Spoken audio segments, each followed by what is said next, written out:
Glitz நேயர்களுக்கு வணக்கம். நான் டாக்டர் தீபா லாலன். இன்னைக்கு நம்ம என்ன டாபிக் பத்தி டிஸ்கஸ் பண்ண போறோம் அப்படின்னா, சதுர் கிரக சேர்க்கை. 4 கிரகங்கள் சூரியன், செவ்வாய், சுக்கிரன், புதன்.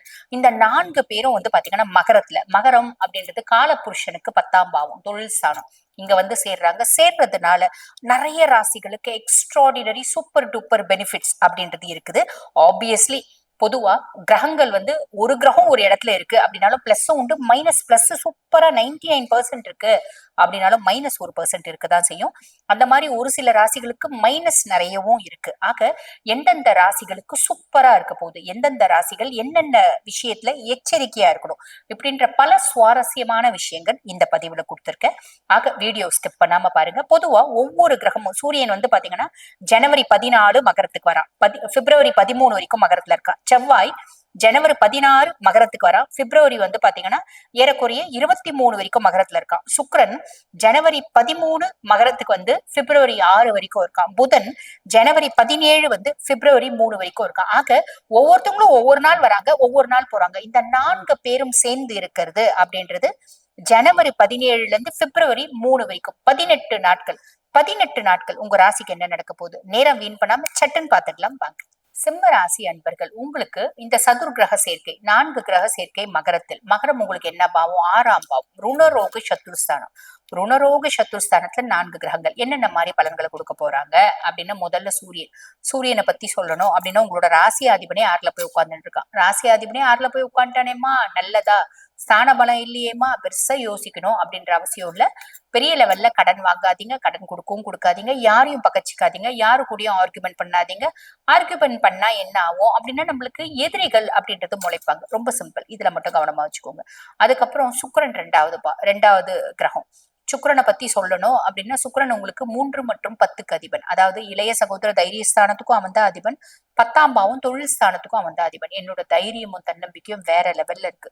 என் தம்பி தங்கச்சி எனக்கு ஃபுல் ஃபிளட் சப்போர்ட் இருக்காங்க. என் தம்பி தங்கச்சினாலே எனக்கு மனசு சந்தோஷம் இருக்கு. என் தம்பி தங்கச்சிக்காக நான் சில செலவு பண்ணி அவங்கள வந்து வெளிநாடுக்கு அனுப்புறேன், படிக்க அனுப்புறேன், திருமணம் பண்ணி கொடுக்குறேன். அதனால எனக்கு மனசுக்கு சந்தோஷம் அப்படின்ற ஒரு அமைப்பு. அதே மாதிரி செய்யக்கூடிய தொழில் நல்ல டெவலப் ஆயிடுச்சு, நல்ல வந்து பாத்தீங்கன்னா வருமானம் வருது, நல்ல தொழில் வந்து நல்ல அதிர்ஷ்டகரமா ஓடுது அப்படின்ற அமைப்பு, அதுவும் சொல்லலாம். சோ இதுல வந்து பாத்தீங்கன்னா பெரிய பிளஸ் அப்படின்னு தான் சொல்லணும். அதுக்கப்புறம் புதன் 2 மற்றும் 11க்கு அதிபன். புதனும் வந்து பாத்தீங்கன்னா 6ஆம் பாவத்துல இருக்கா அப்படின் போது குடும்பத்துல வந்து பாருங்க என்ன பிரச்சனை இருக்கு அப்படின்னாலும் நான் பேசியே என்னோட புத்திசாலித்தனத்தினாலேயும் என்னோட ஆக்கப்பூர்வமான சிந்தனையினாலேயும் அந்த பிரச்சனையை நான் சார்ட் அவுட் பண்ணிடுறேன். அதே மாதிரி செய்யக்கூடிய தொழில்ல புது புது யுக்திகளை கையாளுறேன், புதிய டாக்டிக்ஸை யூஸ் பண்றேன், டிஜிட்டல் மீடியாவை யூஸ் பண்றேன். அதனால பிரித்த லாபம் அப்படின்றத அனுபவிக்கிறேன் அப்படின்ற ஒரு அமைப்பு. அது இதெல்லாமும் ஒரு பெரிய பிளஸ் இல்லைங்களா. அதுக்கப்புறம் செவ்வாய் 4 மற்றும் 9க்கு அதிபன். அதாவது சுக தாயார் ஸ்தானத்துக்கும் அவன் தான் அதிபன், பாக்கியஸ்தானம் அதுக்கும் அவன் தான் அதிபன். அவன் 6ஆம் பாவத்துல போய் உட்கார்ந்துட்டு இருக்கான் அப்படின் போது ஏதோ ஒரு விதத்துல குட் லக்கு, ஃபார்ச்சூன், அதிர்ஷ்டம், மேன்மை, முன்னேற்றம் எனக்கு கிடைக்குது. ஒரு விஷயத்த ஒரு முறை ட்ரை பண்ணா நடக்க மாட்டேங்குது, ஒரு விஷயத்த 5 முறை ட்ரை பண்றேன், சூப்பரா நடந்துருச்சு அப்படின்ற மாதிரி ஒரு அமைப்பு. ஒரு விஷயத்த ஒரு முறை ட்ரை பண்ணிட்டு இந்த விஷயம் ஆகாது, இது என்னால முடியாது அப்படின்னு தோல்வியை ஒத்துக்கூடாது. ஃப்ரீக்வெண்டா வந்து கான்ஸ்டன்டா ட்ரை பண்றீங்க அப்படின்னா சக்சஸ் அப்படின்ற டெஸ்டினி அடைவீங்க. அதே மாதிரி அம்மானோட உறவு கூட கொஞ்சம் வந்து பாத்தீங்கன்னா, அதாவது அம்மானோட உறவுல கொஞ்சம் கவனம் அப்படின்றது தேவை, அம்மானோட ஆரோக்கியத்துல கொஞ்சம் கவனம் அப்படின்றது தேவை. அம்மா கிட்ட சில விஷயங்கள் அம்மா பேசுறது பிடிக்கல அப்படின்னா அமைதியா இருங்க, பெருசா வந்து அடமெண்டா ஆர்குமெண்ட் அப்படின்றது வேண்டாம். ஓகேங்களா. எதிரிகள் மைனஸ் என்ன, இப்ப பிளஸ் எல்லாம் சொன்னேன், மைனஸ் என்ன அப்படின்னா நமக்கு வந்து பாருங்க இன்னும் பிளஸ் இருக்கு. அதாவது நிறைய பேருக்கு வேலை மாற்றம் அப்படின்றது வரும், பதவி உயர்வு அப்படின்றது வரும். சேவை துறையில இருக்கீங்க அப்படின்னா, மத்தவங்களுக்கு சேவை செய்யக்கூடிய ஒரு ஃபீல்ட்ல இருக்கீங்க அப்படின்னா அதுல வந்து பாருங்க பெருசா வந்து பேர் எடுக்க முடியும். இதெல்லாம் பிளஸ். எதிரிகள், கடன் பிரச்சனைகள் அப்படின்றது அதிகமாகவும், நான் சொன்ன சின்ன சின்ன விஷயத்துல கவனமா இல்லை அப்படின்னா வேலை சுமை அதிகரிக்கும். பொதுவா வந்து பாருங்க தொழில் முன்னேற்றம் அடையுது அப்படின்னாலே வேலை சுமை அதிகரிக்கும் தானே. வேலை சுமை அதிகரிக்குது அப்படின்னா மனக்குழப்பம், அதே மாதிரி மன அழுத்தம் அப்படின்றது வரும். யார்கிட்டயும் பெரிய லெவல்ல வாக்குவாதம் பண்ணாதீங்க. வாக்குவாதம் பண்றீங்க அப்படின்னாலே அதுவே உங்களுக்கு பெரிய மன அழுத்தத்தை ஏற்படுத்தும்.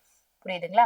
சட்ட சிக்கல் வரத்துக்கு வாய்ப்பு உண்டு. சோ எந்த ஒரு விஷயத்திலயும் கையெழுத்து போடுறீங்க, எந்த ஒரு அக்ரிமெண்ட்லயும் கையெழுத்து போடுறீங்க, புதுசா சொத்து பத்து எல்லாம் வாங்குறீங்க அப்படின்னா அதை வந்து நல்லா வந்து அனலைஸ் பண்ணிட்டு நீங்க கையெழுத்து போடுங்க. அனலைஸ் பண்ணிட்டு அந்த ப்ராப்பர்ட்டியை வாங்குங்க. உறவுகள்ல வந்து பாத்தீங்கன்னா உறவுகள் வேணும் அப்படின்னாலே கடுமையான பேச்சுக்கள் அப்படின்றத தவிர்க்கணும். எனக்கு அக்கா வேணும், மாமா வேணும், மாமி வேணும், சொந்தம் வேணும், பந்தம் வேணும் அப்படின்னு நினைச்சீங்களா, யாரையும் பகச்சிக்காதீங்க. எங்கெங்க அதுங்க பேசுறதே என்ன வந்து திட்டுற மாதிரி தானே இருக்கு. அதுங்க பேசுறதே அதுங்கிட்ட கத்துற மாதிரி தான் அதுங்க பேசுதுங்க. எந்த விதத்துலயும் நியாயமா பேச மாட்டேங்குதுங்க. அப்படின்னாலும் புடிக்குது அப்படின்னா நல்லா பேசுங்க. புடிக்காட்டி அமைதியா அந்த இடத்த விட்டு போயிடுங்க. நடிக்க தெரியாது செம்மத்துக்கு. நீங்க கொஞ்சம் நடிங்க, சிரிங்க, உங்ககிட்ட நல்ல பேச்சு பேசுங்க. அதாவது ஹனி கோட்டட் டங்கோட பேசுங்க அப்படின்லாம் நீங்க இனிமேல் பட்டு கத்துக்க முடியாது. 10 வயசு சிம்மத்தாலேயும் முடியாது. 10 வயசுக்கு தெரியாது. ஒரு 20 வயசு சிம்மத்தாலேயும் முடியாது. 60 வயசு சிம்மத்தாலேயும் முடியாது. ஏன்னா தே பார்ன் வித் டெண்டன்சி. எனக்கு நடிக்க தெரியாது, நடிக்க பழக மாட்டேன், நடிக்க கத்துக்க மாட்டேன் அப்படிப்பட்ட உதசம்மம். நீங்க நடிக்க வேண்டாம், அட்லீஸ்ட் இக்னோர் பண்ணிட்டு போயிடுங்க.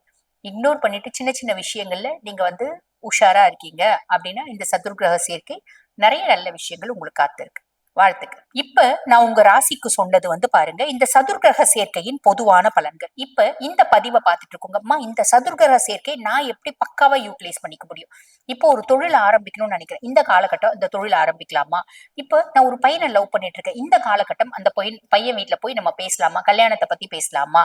இப்ப நான் ஒரு பொண்ணை லவ் பண்ணிட்டு இருக்கேன், அந்த பொண்ணு வீட்டுல நான் வந்து திருமண பேச்சு ஆரம்பிக்கலாமா? இப்ப நாங்க வீடு கட்டலாம்னு நினைக்கிறோம், இந்த காலகட்டம் செய்யலாமா? பிள்ளைங்களை வெளிநாடு அனுப்பலாம்னு நினைக்கிறோம், இந்த காலகட்டம் செய்யலாமா? பிள்ளைங்களால ரொம்ப கஷ்டத்துக்கு ஆளாகிறோம், அதுக்கு பரிகாரம் பண்ணலாம்னு நினைக்கிறோம், அதுக்கு தீர்வு தேடுறோம், இந்த காலகட்டத்துல தீர்வு நடக்குமா? இப்படி பல கேள்விகளுக்கு உங்க சுய ஜாதகம் தாங்க இண்டெக்ஸ். உங்க சுய ஜாதகத்தை பார்த்தா எல்லா கேள்விகளுக்கும் பதில், தீர்வு அப்படின்றது சாலிடா உண்டு. ஆக உங்க சுய ஜாதகத்தை பார்க்கணும் அப்படின்னா நான் பேசிட்டு இருக்கும் போது என்னோட வாட்ஸ்அப் நம்பர் கொடுத்துருப்பாங்க, அந்த வாட்ஸ்அப் நம்பருக்கு கால் பண்ணி அப்பாயின்மெண்ட் ஃபிக்ஸ் பண்ணி என்கிட்ட பேசிக்கலாம். தேங்க்யூ.